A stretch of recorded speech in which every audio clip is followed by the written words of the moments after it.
तो देखो, ब्रह्म मुहूर्त को लेके तो हम सभी बहुत ज्यादा उत्सुक हैं। अगर हम अपने दिन की शुरुआत ब्रह्म मुहूर्त से करते हैं तो हमारा न केवल जीवन बल्कि हमारे जीवन का हर एक पल भी संवर जाता है। कहा जाता है कि जिसने आठों प्रहर, जो दिन के 24 घंटे हैं, उन्हें 8 पहरों में बांटा गया है, उन्हें जीना सीख लिया, उसने इस लोक में 100 वर्ष का सुखी जीवन जीत लिया। और जिसने ब्रह्म मुहूर्त, जिसने प्रातः काल को जीत लिया, उसने इस लोक और परलोक दोनों को जीत लिया। तो इसकी शुरुआत होती है ब्रह्म मुहूर्त से। सुबह 3 से 6 का जो समय होता है, यानी कि जो 8वां पहर होता है दिन का, उसे कहा जाता है ब्रह्म मुहूर्त। 8वां पहर और उनके अनुसार दिनचर्या में इस वीडियो के लास्ट में ऐड करूंगी।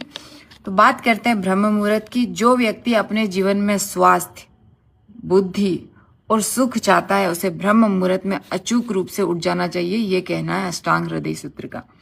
ब्रह्म मुहूर्त को कहा जाता है 8 पहरों का राजा, इसलिए कहा जाता है कि ये एक ऐसी निशुल्क औषधि है जो आपको कभी बीमार होने ही नहीं देती है। इसलिए कहा जाता है कि 100 दवा भोर की एक हवा, अर्थात एक मॉर्निंग 100 मेडिसिन के बराबर होती है। हम ब्रह्म मुहूर्त में उठते हैं तो न केवल हम दीर्घायु होते हैं बल्कि हमारे अंदर बल और तेज भी आता है।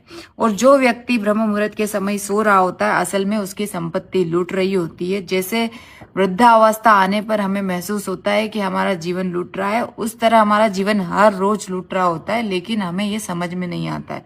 लेकिन अगर हम अपने जीवन को इस प्रकार से जिएंगे तो हम संपत्तिवान बनेंगे हर दिन। लेकिन ये हर कोई कर नहीं पाता है। तो इसका समाधान क्या है? ब्रह्म मुहूर्त में उठने के लिए आपको ये 3 से 4 नियम पालन करने होंगे।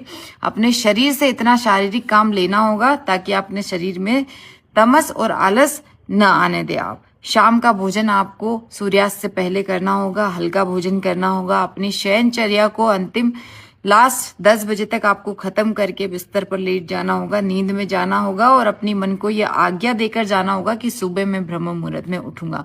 ऐसा आपको अचूक रूप से 5 से 6 दिन करने पर आप ब्रह्म मुहूर्त के एहसास में आने लगेंगे और ऐसी दिनचर्या पाने लगेंगे। धन्यवाद।